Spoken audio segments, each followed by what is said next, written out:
ओम सभी को सादर नमस्ते जी। आप सभी का स्वागत है हमारे यूट्यूब चैनल वैदिक धर्म पर। और हम पढ़ रहे हैं सत्यार्थ प्रकाश का 11वां समोल्लास। 11वें समोल्लास के अंदर आज हम बहुत ही महत्वपूर्ण विषय पर आज हम चर्चा करेंगे। विषय है सिख धर्म को लेकर। सिख धर्म की उत्पत्ति किस प्रकार हुई, क्या कारण रहे उस समय के, और सिख धर्म के विषय में महर्षि दयानंद सरस्वती ने अपने सत्यार्थ प्रकाश के 11वें समोल्लास के अंदर क्या किस प्रकार से समीक्षा की है। क्योंकि पूरा का पूरा जो 11वां समोल्लास सत्यार्थ प्रकाश के अंदर लिखा हुआ है ऋषि दयानंद के द्वारा, उसमें जो भारत के अंदर जितने भी मत मतांतर पनपे और क्या उनका कारण रहा, पूरा विवरण ही सत्यार्थ प्रकाश के 11वें समोल्लास के अंदर लिखा ऋषि दयानंद ने। तो उसी में ही एक जो विषय है वो सिख पंथ को लेकर भी लिखा गया ऋषि दयानंद के द्वारा। और क्या उनके ऋषि दयानंद के द्वारा कौन कौन सी जो अच्छाई सिख पंथ की हैं वो लिखी गई हैं, और क्या कारण जो गुरु नानक देव का रहा सिख पंथ को चलाने के लिए, उसके विषय में भी ऋषि दयानंद ने स्पष्ट लिखा है कि जो लोग ये मानते हैं सिख मत को मानने वाले कि ऋषि दयानंद जो है वो गुरु नानक देव का खंडन करते हैं, उनकी बातों का खंडन करते हैं।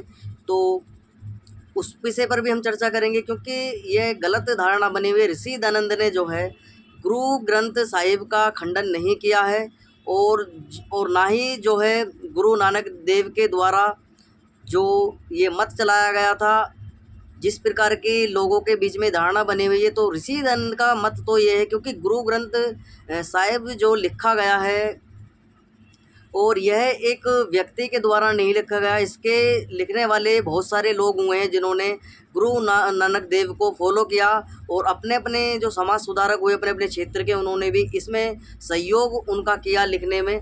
तो सर्वप्रथम गुरु नानक देव ने जब सिख पंथ की स्थापना की, तो कारण ये रहा क्योंकि जो पूरा पंजाब का क्षेत्र है, ये पंजाब का पूरा क्षेत्र जो वर्तमान का आप देखते हो पाकिस्तान इसमें से कट गया है, ये पूरा का पूरा क्षेत्र जो हुआ करता था पश्चिम का, ये सारा का सारा क्षेत्र पंजाब का क्षेत्र हुआ करता था।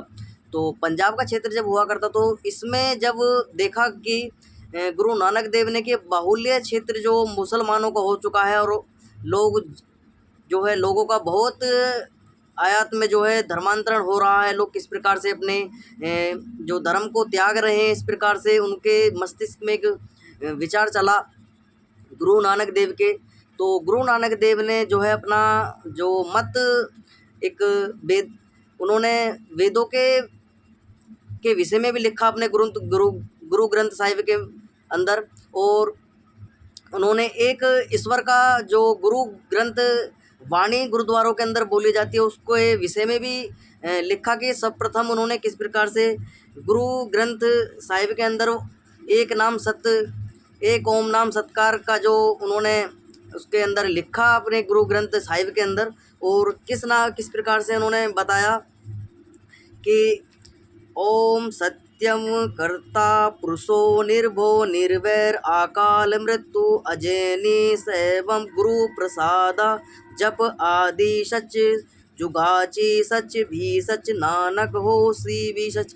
तो यह जो गुरु मंत्र है, आपको ये गुरुद्वारा के अंदर जब आप जाएंगे या गुरुद्वारे के सामने से आप गुजरेंगे तो ये गुरु की वाणी का जो मंत्र है ये निरंतर उसमें उनके जो गुरुद्वारा है उसमें चलता रहता है।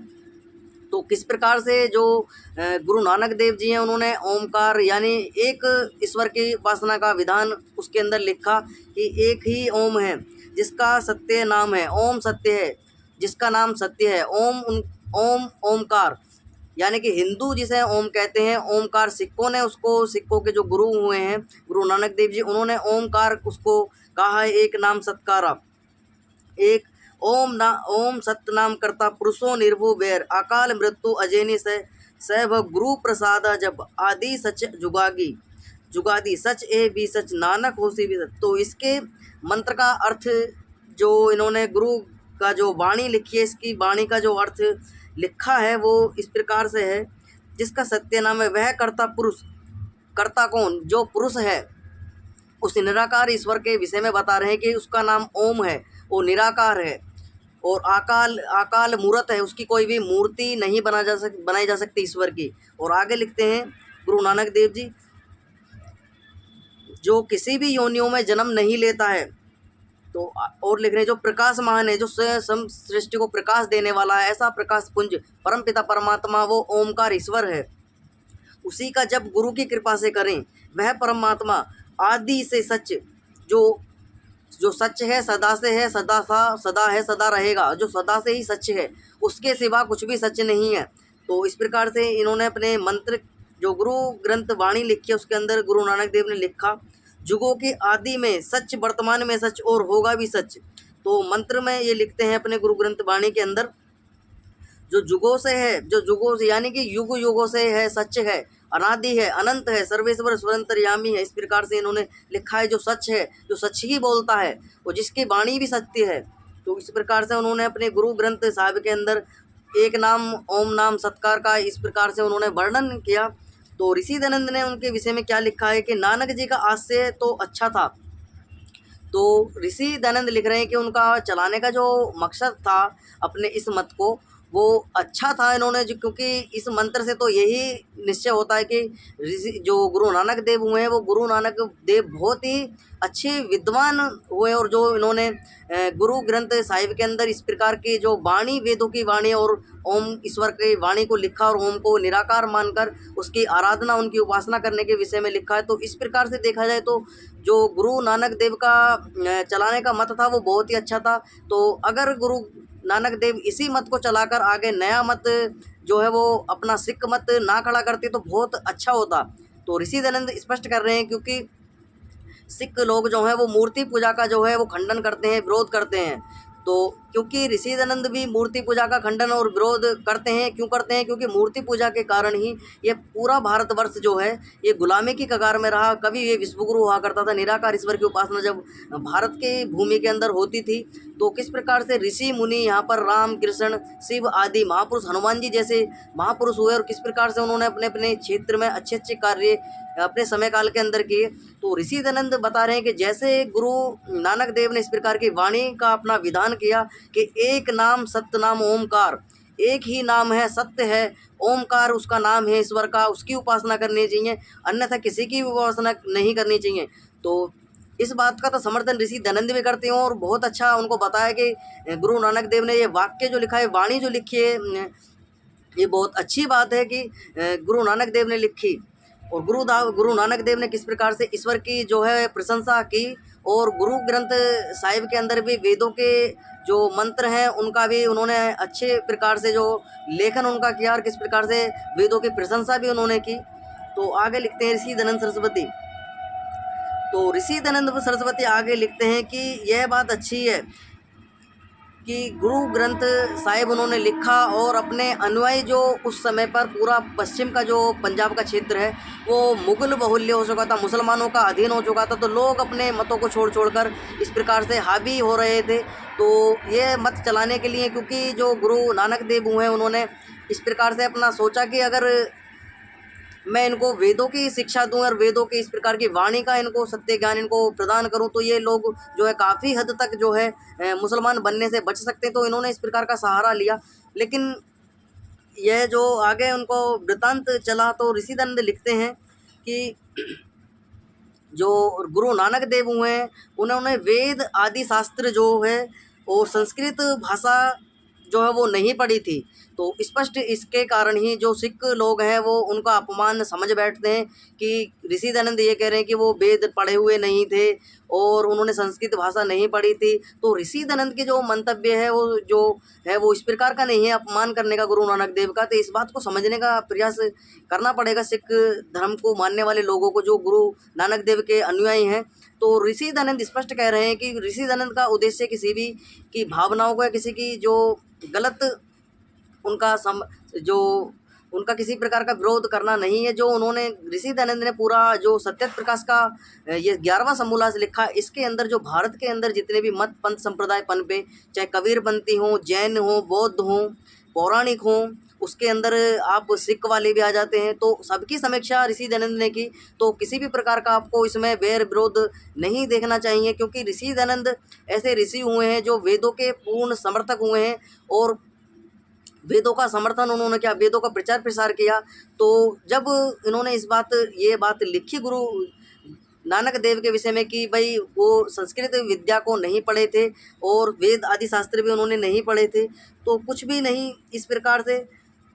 तो निर्भय शब्द को उन्होंने, तो ऋषि दयानंद लिखते हैं कि अगर वो संस्कृत भाषा को जानते हुए होते तो उन्होंने जो निर्भय शब्द है, निर्भय का मतलब है जिसको कोई भी किसी प्रकार का भय नहीं है, जो जो किसी से भी नहीं डरता, ऐसे परमपिता परमात्मा के विषय में निर्भव उन्होंने लिखा है। तो उसमें कुछ संस्कृत भाषा का अशुद्ध स्वरूप उसको देखने को मिलता है उनके ग्रंथ साहिब के अंदर। तो गुरु ऋषि दयानंद लिखते हैं कि आगे अगर वो संस्कृत विद्या को जानते, संस्कृत भाषा को जानते, तो वो निर्भय को निर्भव शब्द ना लिखते। तो संस्कृत भाषा का जो उन्होंने जो संस्कृत भाषा जो अपने मत को चलाने के लिए, सिख मत को चलाने के लिए उन्होंने संस्कृत भाषा का जो जो कुछ सहारा उन्होंने लिया, संस्कृत कैसे आ सकता है। तो ऋषि दयानंद लिखते हैं उन्होंने जो ग्रामीण क्षेत्र की भाषा थी उनकी, जो उनकी लोकल भाषा थी वहाँ की पंजाब की, वो उसको अच्छी प्रकार से जानते थे। उन्होंने उसमें जो है बहुत से जो भाषण उन्होंने दिए अपने अनुयायियों को।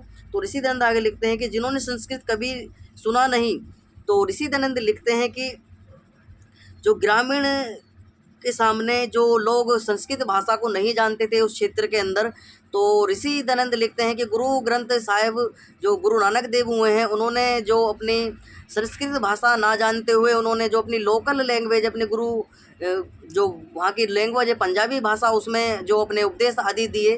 तो ऋषि दयानंद आगे लिखते हैं किस प्रकार से उन्होंने अपना प्रचार प्रसार का कार्य अपना इस प्रकार से चलाया।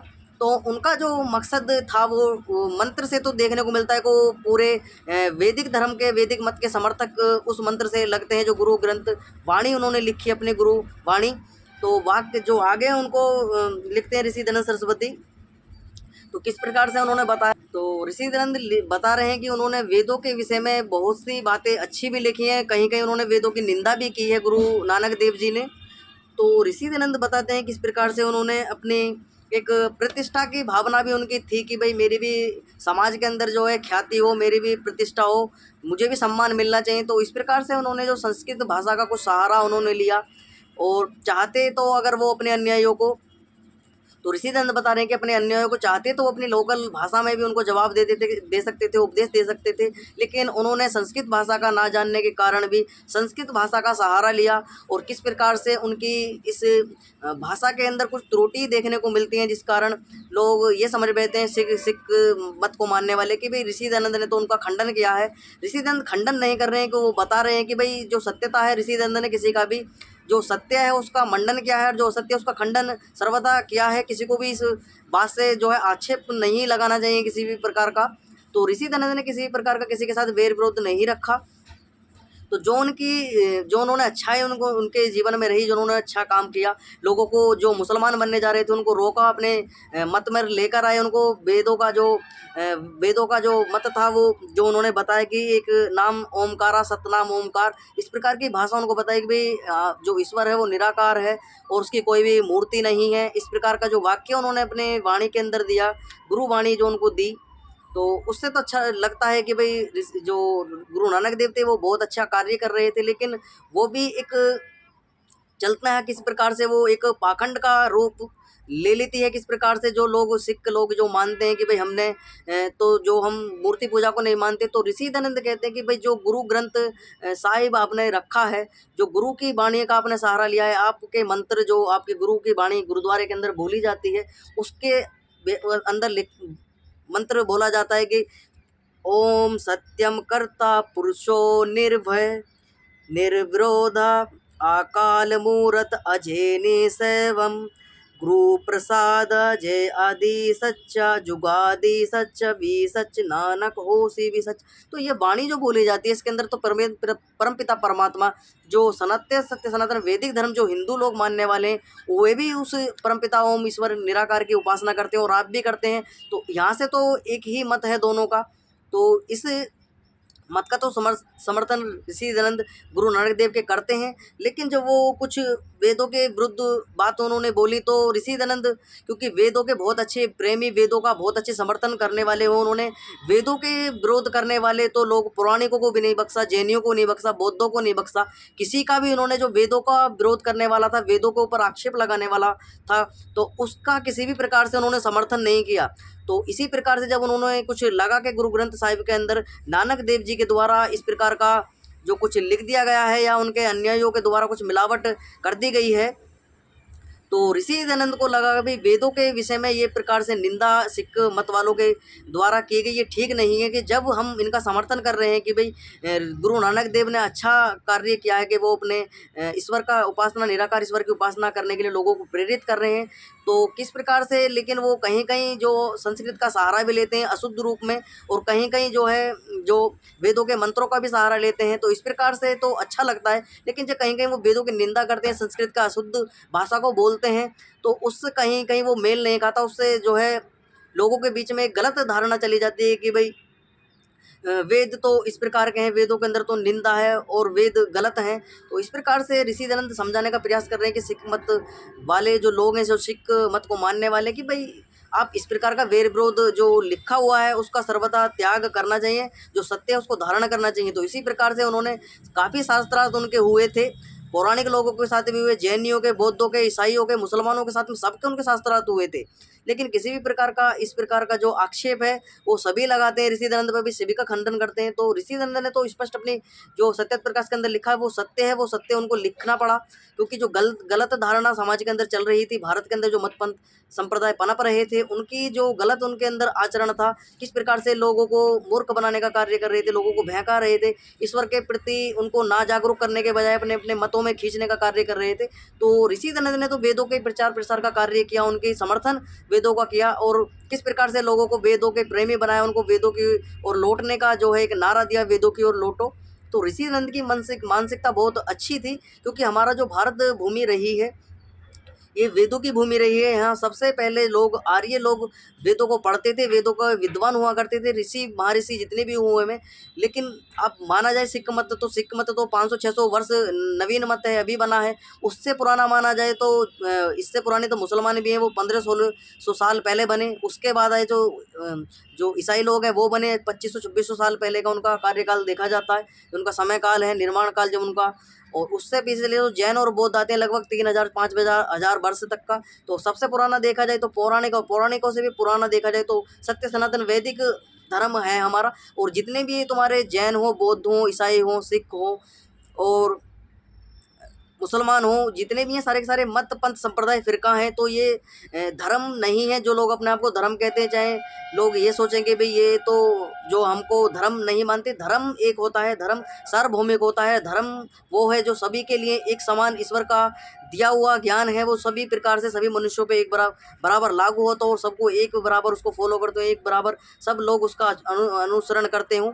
तो ऐसा देखने में नहीं आता है। जितने भी मत संप्रदाय हैं सबके अलग अलग नियम है, तरीके हैं, अलग अलग उनका व्यवहार है, अलग अलग आचार है, तो सबके अलग अलग हैं। तो इस प्रकार से तो धर्म सबका अलग अलग जो उन्होंने बना रखा है उसको धर्म कहते हैं। वास्तव में वो धर्म नहीं है, वो विचारधारा है उनकी, अलग अलग संप्रदायों की बनी हुई अलग अलग उनके नियम हैं।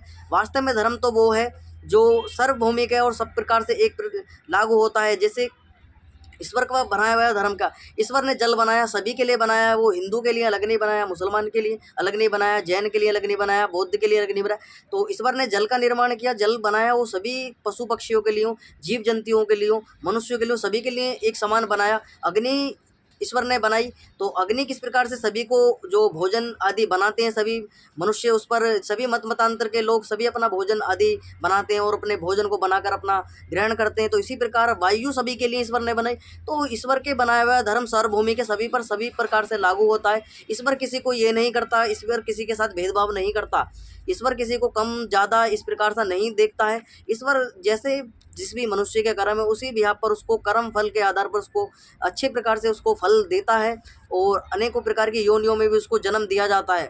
तो ऋषि दयानंद सिख मत का खंडन नहीं कर रहे हैं, जो उनके अंदर गलत आचरण है उसको सर्वथा छोड़ने का, उसको त्याग करने का उनसे अनुरोध कर रहे हैं कि भाई जो गलत धारणा चली गई है उसको त्यागे, आप वैदिक मत में शिक्षित दीक्षित हुई है। आप वैदिक मत से ही निकले हुए हैं। अकाल जब उस समय पर कुछ परिस्थिति रही होंगी लगभग, क्योंकि मुगलों का काल लगभग 700 800 1000 1200 साल तक 1200 लगभग मान सकते हैं, 800 या 900 साल तक उन्होंने राज यहाँ पर किया मुगलों ने।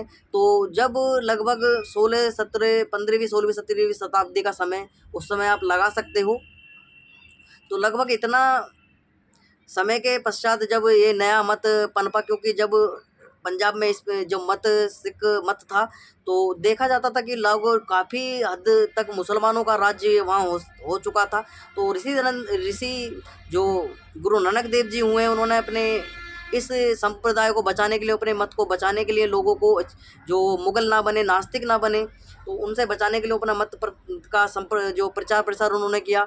और उनके अनुयायी भी बहुत सारे हुए जिन्होंने आगे उनके बाद में अपने मत पंथ को इसे चलाया आगे। तो उन्होंने एक कहानी, उन्होंने एक दोहा इसके प्रकार लिख दिया ऋषि दयानंद को, जिसके विरुद्ध में उनको कुछ वाक्य, ऐसे कठोर वाक्य उनको बोलने पड़े सिख मत के विषय में, क्योंकि उन्होंने लिख दिया था गुरु नानक देव जी ने, वेद पढ़त ब्रह्मा मरे चारों वेद कहानी।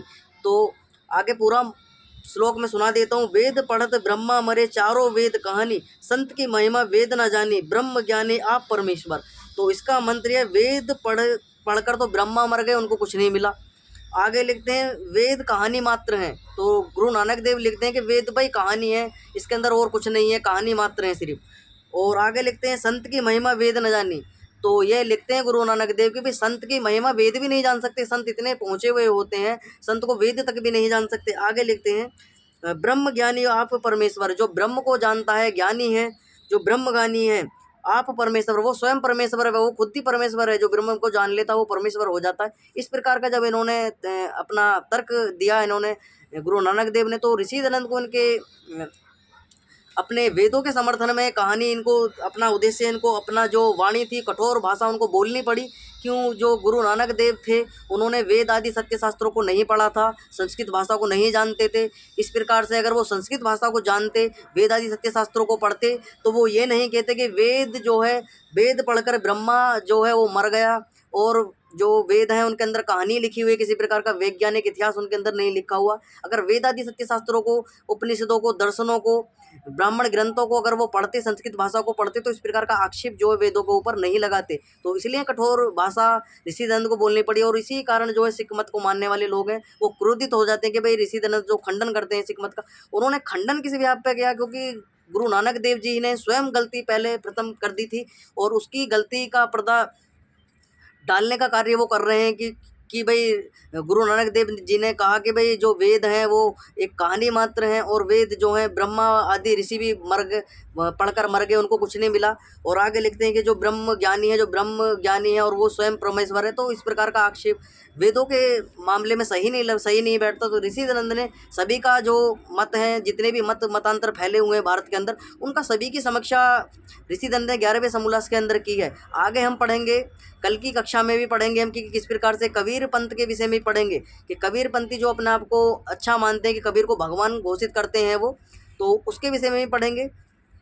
और जो सिख लोग ये मानते हैं कि भाई हमारे अंदर तो मूर्ति पूजा नहीं है, तो वो मूर्ति पूजा ही है जो आप एक गुरु ग्रंथ साहिब को लेकर उसकी पूजा उपासना करते हैं, और आप कहते हैं कि भाई हम निराकार ईश्वर को मानते हैं। तो वास्तव में आप निराकार ईश्वर को मानिए, लेकिन आप उसके आगे माथा टेकते हैं, मंदिर बनाते हैं, गुरुद्वारा गिरजाघर आदि भी हैं आपके। तो आप पूरी तरीके से जो है मूर्ति पूजा का खंडन नहीं करते, समर्थन करते हैं आप। तो ऋषि दयानंद बता रहे हैं कि भाई आपने तो ये बोलते कि हम निराकार ईश्वर की उपासना करते हैं, लेकिन कहीं ना कहीं आपके जो गुरुद्वारे के अंदर वो देखा जाता है कि जो सिख मत को मानने वाले लोग हैं वो गुरुद्वारे में जाते हैं, माथा आदि टेकते हैं, गुरु ग्रंथ साहिब के समक्ष जाकर वो नतमस्तक होते हैं।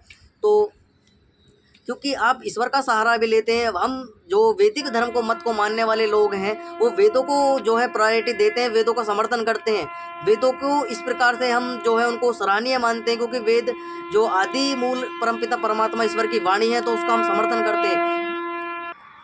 तो आगे लिखते हैं ऋषि दयानंद सरस्वती कि भाई आप इस प्रकार का कार्य आप भी करते हैं, आप में और मूर्ति पूजकों में क्या भेद रह गया, आप भी मूर्ति की पूजक हुए। तो ऋषि दयानंद आगे लिखते हैं कि जब इन्होंने ये कहा कि वे वेद पढ़कर ब्रह्मा मर गए, तो आगे लिखते हैं ऋषि दयानंद सरस्वती, क्या वेद पढ़ने वाले मर गए और नानक जी आदि अपने आप को अमर समझते थे। तो ऋषिदनंद की ये बातें कठोर लग जाती हैं सिख मत वालों को। तो जब आपको जब कठोर नहीं लगती कि वह आप जब दूसरे मत के लोगों पर, अपने वैदिक मत को मानने वाले लोगों पर, उनके ऋषि मुनि महापुरुषों पर इस प्रकार का आक्षेप लगाते हैं कि वेद पढ़कर तो ब्रह्मा भी मर गए, तो ऋषिदनंद उसके अपने ऋषि महर्षियों के समर्थन में लिखना पड़ता है। जब कोई भी ऋषि इस प्रकार का, जो अपने वेदों को मानने वाला है, जो अपने वैदिक संस्कृति को जीने वाला है, जो उसके आदर्श हैं, जो उनके महापुरुष हुए हैं, किसी प्रकार का वो इस प्रकार के आक्षेप अपने महापुरुषों पर बर्दाश्त नहीं कर सकता है। तो इसी प्रकार के कठोर वाणी जो है ऋषिदनंद को अपने सत्यात प्रकाश के 11वें समोल्लास के अंदर सिख मत के विषय में लिखनी पड़ी। कारण यही रहा क्योंकि शुरुआत जो है वो गुरु नानक देव ने की थी, और गुरु नानक देव ने जब इस प्रकार के आक्षेप लगाए तो उसको अपने महापुरुषों के समर्थन में ऋषिदनंद को ये वाक्य लिखने पड़े। तो किस प्रकार से लिखते हैं ऋषिदनंद सरस्वती, भाई जब आप ये कहते हो गुरु नानक देव जी की भाई वेद पढ़कर तो ब्रह्मा आदि मर गए, तो क्या जो आपने गुरु ग्रंथ साहिब आदि लिख दिए हैं, क्या आप जीवित रहेंगे, क्या आप नहीं मरेंगे? तो ऋषिदनंद स्पष्ट लिखते हैं कि नानक जी आदि अपने आप को अमर समझते थे, क्या वे नहीं मर गए? वेद तो सब सत्य विद्याओं का भंडार है, परंतु चारों वेदों को कहानी कहे, उसकी सब बातें कहानी है। तो ऋषिदनंद लिखते हैं जो चारों वेदों को कहानी बता रहे हैं, और ऋषि जो गुरु नानक देव जी हो जो उनको कहानी बता रहे हैं, तो ऋषिदनंद कह रहे हैं कि भाई वेद तो कहानी नहीं है, लेकिन जो आपके द्वारा ये संपूर्ण जो गुरु ग्रंथ साहिब आदि लिखे गए ये कहानी मात्र हो सकते हैं, क्योंकि कहानी वो मनुष्य के द्वारा लिखी जाती है, इतिहास जो होता है मनुष्य के द्वारा लिखा जाता है, और वेद परमपिता परमात्मा ईश्वर की वाणी है, वो किसी भी प्रकार की कहानी गपोड़े राजा महाराजाओं का किसी प्रकार का इतिहास उसके अंदर नहीं लिखा हुआ है, किसी राजा महाराजा का इतिहास नहीं है, किसी भी प्रकार का उसके अंदर जो एक मनुष्य से रिलेटेड जो एक राजा महाराजा का या किसी इस प्रकार के लड़ाई झगड़े या युद्ध वगैरह का किसी प्रकार का इतिहास उसके अंदर नहीं है। पूरा वैज्ञानिक समावेश उसके अंदर वेदों के अंदर है, सभी प्रकार का ज्ञान विज्ञान एक मनुष्य की जो आवश्यकता पड़ती है उस सारा प्रकार का ज्ञान उसके अंदर वेदों के अंदर है। तो ऋषिदनंद आगे लिखते हैं कि जो मूर्खों का नाम संत होता वह बेचारे वेदों की महिमा कभी नहीं जान सकते। जो नानक जी वेदों को नहीं मान करते तो उनका संप्रदाय ना चलता और वे गुरु बन सकते थे, क्योंकि संस्कृत विद्या तो पढ़ी ही नहीं थी, तो दूसरे को पढ़ाकर शिष्य कैसे बना सकते थे। यह सच है कि जिस समय नानक जी पंजाब में हुए थे उस समय पंजाब संस्कृत विद्या से सर्वथा रहित मुसलमानों से पीड़ित था। उस समय उन्होंने कुछ अच्छा कार्य किया। तो ऋषिदनंद लिखते हैं कि भाई क्योंकि जब उन्होंने इस प्रकार का कार्य किया, क्योंकि जब उस समय जिस समय गुरु नानक देव का समय था तो पूरा जो पंजाब है वो पूरा का पूरा पंजाब मुसलमान बहुल्य हो चुका था। उन्होंने अच्छा कार्य किया, लोगों को मुसलमान बनने से रोका, ये बहुत ही सराहनीय कार्य है उनके। इसलिए उनके इस कार्य की बहुत ही जितनी प्रशंसा की जाए बहुत ही अच्छी प्रशंसा उनकी करनी चाहिए, सभी लोगों को प्रशंसा करनी चाहिए। आगे वो लिखते हैं गुरु गोविंद सिंह के विषय में कि भी गुरु गोविंद सिंह कितने अच्छे महान योद्धा हुए हैं, और सिख धर्म के बहुत सारे ऐसे गुरु हुए हैं जिन्होंने अपने बलिदान अपने भारत भूमि के लिए दिए, अपने जो धर्म के लिए उन्होंने अपने बलिदान का त्याग कर दिया। वीर बंदा बैरागी, वीर गुरु तेग बहादुर आदि जितने भी इनका समर्थन करते हैं, आर्य समाज इनकी उपासना, इनके जो है इनका सम्मान करता है, इनका सत्कार करता है, इनको सराहनीय मानता है, इनको महापुरुषों की संज्ञा दी जाती है आर्य समाज के द्वारा। तो आर्य समाज इनका भी समर्थन करता है। जो देश धर्म पर बलिदान हो जाए, वो कोई भी मत को मानने वाला हो, जो अपने जो देश धर्म के लिए वो मरता हो, उसको सबको सराहनीय है, वो सभी चाहे किसी भी मत का हो उसको समर्थन करना चाहिए, उसका आदर सत्कार करना चाहिए सभी को। तो ऋषिदनंद आगे लिखते हैं कि भाई गुरु ग्रंथ साहिब जो लिखा गया है वो एक लोग के एक व्यक्ति के द्वारा नहीं लिखा गया। शुरुआत गुरु ग्रंथ साहिब के लिखने की जो है वो गुरु नानक देव ने की, और उनके जो बाद में बहुत सारे अनुयायी जो हुए, अलग अलग मतों को जो अलग अलग जो संत जो धर्म के लिए काम करने वाले थे, अपने अपने क्षेत्र में अपने अपने कार्यों को करने वाले थे, अपने अपने लोगों ने जो लोगों को अच्छे प्रकार से उन्होंने अपने अपने तरीके से लोगों को समझाया, इस प्रकार की शिक्षा आदि दी। तो उन्होंने भी गुरु ग्रंथ साहिब के अंदर कुछ वाक्य उनके लिखे हुए। कबीर की भी उसके कुछ उसके अंदर कहानियाँ आदि लिखी हुई हैं। कबीर ने भी कुछ वाक्य गुरु ग्रंथ साहिब के अंदर लिखी। कुछ गुरु ग्रंथ साहिब फरीद शेख फरीद हुए मुसलमान मत को मानने वाले, उन्होंने भी लिखी है। उसके बाद में लिखते हैं ऋषिदनंद सरस्वती, नामदेव नाम के भी हुए हैं। रविदास जी ने भी कुछ ना कुछ लिखा है गुरु ग्रंथ साहिब के अंदर। छन्ना देव भी हुए, उन्होंने भी कुछ लिखा। विरलोचन हुए हैं, वेणी हुए हैं, जयदेव हुए हैं, विक्कन, रामानंद, सदना, पीपा, सैणी, परामानंद, सूरदास आदि जितने भी हुए। तो गुरु ग्रंथ साहिब किसी एक निश्चित व्यक्ति का लिखा हुआ नहीं है, वो बहुत सारे व्यक्ति का जो उन्होंने अपने अपने जीवन के अंदर अध्ययन किया, समाज के अंदर जो जो उन्होंने प्रचार प्रसार अपने अपने व्यवहार आदि का किया, वो सबका समावेश उसके अंदर लिखा गया। तो आगे लिखते हैं ऋषि धनंजय सरस्वती, और सबसे लास्ट में जो लिखा गया था वो गुरु गोविंद सिंह के द्वारा कुछ वाक्य लिखे गए थे। और ऐसा माना जाता है कि गुरु गोविंद सिंह के बाद में गुरु ग्रंथ साहिब के अंदर कुछ भी लिखा नहीं गया है। जो लास्ट के गुरु हुए हैं गुरु गोविंद सिंह, वो उन्होंने ही उनके द्वारा लास्ट बार उसके अंदर लेखन किया गया, तो उसके बाद कुछ भी लिखा नहीं गया है। और उन्होंने खालसा पंथ का निर्माण जो गुरु गोविंद सिंह हुए उन्होंने किया था, और किस प्रकार से उन्होंने पंच ककार की जो व्याख्या थी वो की थी, और 5 किस प्रकार के जो ककार थे, यानी कि 5 प्रकार के जो सामग्री, यानी आप 5 प्रकार के वस्तु उन्हें कह सकते हैं, जो सिक्कों के लिए प्रदान किए थे और रखना अनिवार्य कर दिए गए थे। तो वो कौन-कौन से ककार, 5 ककार उनके द्वारा दिए गए थे। पहला केस, तो जो भी सिख मत में आने वाला व्यक्ति, जो सिख धर्म को मानने वाला व्यक्ति, उसको केस रखने अनिवार्य हैं। और केस क्यों रखने अनिवार्य हैं? क्योंकि केस रखने का कारण था, क्योंकि जो हमारा सर होता है बहुत ही नाजुक हिस्सा होता है। अगर हम युद्ध आदि करने जाएँ तो हमें अपने सिर पर इस प्रकार का कुछ है भारी, इस प्रकार का जो हमारे सर पर किसी तलवार आदि का वार हो तो हमारे सर आदि में चोट ना आए, सर आदि ना कट जाए हमारा। तो इस प्रकार से उन्होंने एक पगड़ी और ऊपर से केसों को लंबा रखने का विधान उन्होंने चलाया। दूसरा एक कंघा रखने का उन्होंने चलाया। दूसरा जो ककार है उनका, कि कंघा रखना प्रत्येक सिख को अनिवार्य है। किसी प्रकार का बाल आदि उनके बढ़ रहे हैं और बाल आदि संवारने के लिए, युद्ध आदि में जाने के लिए बाल आदि खुल जाए तो झट से बालों आदि को बांध कर अपने, और इस प्रकार से जो कंघे से काट कर अपने युद्ध के लिए तैयार हो जाए, युद्ध में लड़ने के लिए, और अपने जो है बचाव करने के लिए, अपना बचाव करने के लिए युद्ध आदि रणभूमि में एकदम आतुर होकर सेना पर टूट पड़े, जो मुगलों की सेना थी उस पर। तो आगे लिखते हैं तीसरा उन्होंने लिखा, तीसरा ककार गुरु गोविंद सिंह ने कृपाण उनको दी अपनी रक्षा के लिए। तो कृपाण जो अब भी देखते हैं, जो सिख मत को मानने वाले लोग हैं वो कृपाण अपनी रक्षा के लिए रखते हैं। तो इसी प्रकार की रक्षा के लिए उन्होंने एक तीसरा ककार उनको दिया। कृपाण रखनी सभी सिख मत को मानने वाले लोगों को अनिवार्य है। और चौथा जो उन्होंने लिखा है वो है कड़ा। कड़ा सब सिख मत को मानने वाले लोगों को अपना कड़ा पहनना अनिवार्य है। कड़ा क्यों पहनना अनिवार्य है? कि कड़े से जो है हमारी रक्षा होती है। कोई इस प्रकार का जो धारदार हथियार आदि से अगर हमारे मुख आदि पर किसी प्रकार का जो प्रहार आदि करता है, पेट आदि पर, तो हम अपने हाथ को इस प्रकार से जो है वो उसके आगे रख सकते हैं और उससे कुछ थोड़ा बहुत हमारा बचाव हो सकता है। इसलिए कड़ा पहनना सिख मत में अनिवार्य है। और 5वां लिखते हैं वो कच्छा, यानी कि कच्छा पहनना अनिवार्य है। आप सिख मत में पुराने, अब तो कच्छा आदि पहनने की परंपरा शायद है या नहीं है, देखने को नहीं मिलता। लेकिन जब वो गुरु गोविंद साहब इस समय के, जब लगभग मुगलों का समय था, जब आज से लगभग 500-600 साल पहले, तो इस प्रकार की व्यवस्था हुआ करती थी कि जो सिख लोग हुआ करते थे युद्ध भूमि में जाने से पहले ये 5 ककारों को धारण करते थे, तब जाकर वो युद्ध भूमि में लड़ते थे और अपनी रक्षा आदि, अपनी प्रजा की रक्षा, अपने लोगों की रक्षा आदि करते थे। तो इस प्रकार के 5 ककारों की जो संज्ञा है वो गुरु गोविंद सिंह जी ने अपने सिख मत को बढ़ाने के लिए उनको दी। और जो आज भी जो सिख मत को मानने वाले लोग हैं उसको जो अनुयायी हैं सिख मत के, वो सारे के सारे उनको फॉलो करते हैं और अपने गुरु ग्रंथ साहिब आदि के जो आगे जाकर गुरुद्वारे में नतमस्तक होते हैं, पंच ककारों को धारण करते हैं। तो आज का विषय हमारा बहुत ही महत्वपूर्ण रहा। तो जितने भी लोग वीडियो को देख रहे हैं, वीडियो को लाइक कर दें, चैनल को सब्सक्राइब कर लें। किसी प्रकार की संख्या तो कमेंट बॉक्स में लिख दीजिए। तो आज के विषय को हम यहीं समाप्त करेंगे और कल हम कबीर पंथ के विषय में पढ़ेंगे। कबीर पंथ, जो कबीर का किस प्रकार से, जो कबीर लोग हैं, कबीर मत को मानने वाले हैं, कबीर संप्रदाय किस प्रकार से पनपार क्यों अपने आप को वो ब्रह्म की संज्ञा दी जाती है कबीर पंथियों के द्वारा। तो आज की वाणी को ही विराम देंगे। ओम सभी को सादर नमस्ते। ओम सम।